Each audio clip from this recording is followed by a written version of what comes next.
Have you ever noticed that certain people seem to dislike you for no obvious reason? You haven't wronged them. You haven't competed with them. You've actually been nothing but decent toward them. And yet something about your presence clearly bothers them. There's a reason for that. And once you understand it, everything makes sense. Toxic people don't randomly choose their targets. They choose specific people. And at the top of that list, almost every single time, are emotionally intelligent people. Not because emotionally intelligent people are aggressive or threatening, but because of something far more unsettling to a toxic person. They simply cannot be manipulated. Here's the first reason. Emotionally intelligent people see through the performance. Toxic behavior almost always comes wrapped in a presentation. The victim act, the false charm, the exaggerated generosity that appears right when an audience is watching. Emotionally intelligent people notice the gap between the performance and the reality. They don't say anything dramatic about it. They just quietly notice. And toxic people can feel when they're being seen clearly. It makes them deeply uncomfortable because their entire strategy depends on not being seen.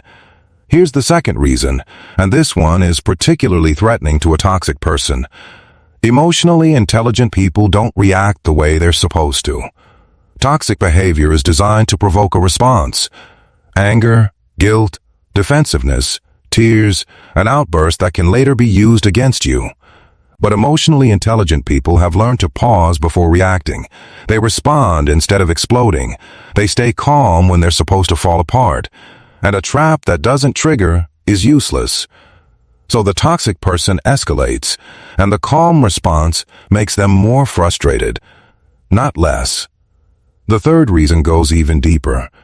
Emotionally intelligent people hold boundaries without drama. Most people either have no boundaries or enforce them with emotion, which gives a toxic person something to argue with. But emotionally intelligent people state their limits quietly and then simply hold them. No lengthy explanation, no negotiation, no emotional reaction to the pushback. This is extraordinarily threatening because toxic control depends on the boundary eventually breaking. When it doesn't, the entire dynamic collapses. The fourth reason is one most people never consider. Emotionally intelligent people don't need the toxic person's approval. Toxic influence is almost entirely built on making someone else feel like they need something only the toxic person can provide. Validation, acceptance, inclusion, love. But emotionally intelligent people have done enough internal work that they don't go searching for their worth in other people's opinions. That self-sufficiency makes them immune to one of the most powerful tools in the toxic person's entire arsenal. The fifth reason is perhaps the most revealing. Emotionally intelligent people make toxic behavior visible just by existing. They model something different. They handle conflict with maturity. They take accountability without collapsing. They communicate without manipulation.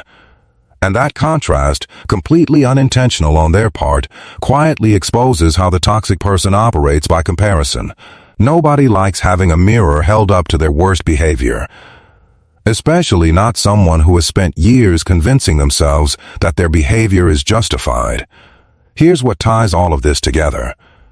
Toxic people don't hate emotionally intelligent people because of anything those people have done. They hate them because of what they represent. A standard, a way of moving through the world that doesn't rely on manipulation, chaos, or control. And that standard, just by existing, makes the toxic person's entire approach feel inadequate.